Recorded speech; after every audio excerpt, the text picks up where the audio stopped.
बाबा, बाबा कहाँ जा रहे हैं आप? फिक्री के पास जा रहा हूँ मैं भी चलता हूँ आपके साथ। इस बार मैं अकेला जाऊंगा बेटा। लेकिन बाबा, हमने तय किया था कि हम साथ जाएंगे, याद है ना? याद है जियान बेटा, मगर अभी मैं चाहता हूँ तुम घर पर रहो। कल निकाह होने वाला है। तुम्हारी दादी को मदद की जरूरत पड़ सकती है। वो इस उम्र में अकेली सब कुछ कर रही हैं। उनका हाथ बटाओ। ठीक है बाबा, जैसा आप चाहें। शाबाश, अल्लाह आसानी दे।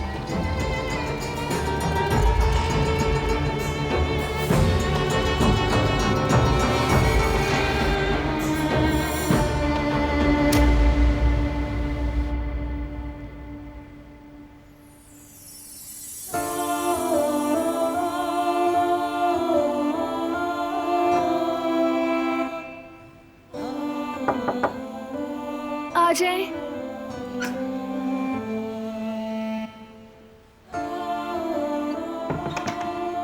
आपके लिए चाय लाई हूँ दिलान भाभी। तुमने जहमत की गुल, शुक्रिया। अरे कैसी जहमत? बारान साहब अभी अभी करीम के साथ निकले हैं और वो दोनों होल्डिंग जा रहे थे। आप ठीक तो है ना? ठीक हूँ। कल उस सबिया नामी औरत से मुलाकात कैसी रही आपकी? रात को पूछ ना सकी। क्या उसे यकीन आ गया उसकी बेटी झूठ बोल रही थी?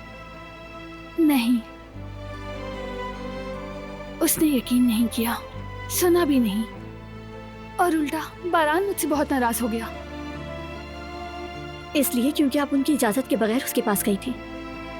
हाँ, बारान अब शायद कभी भी मुझे माफ ना करे।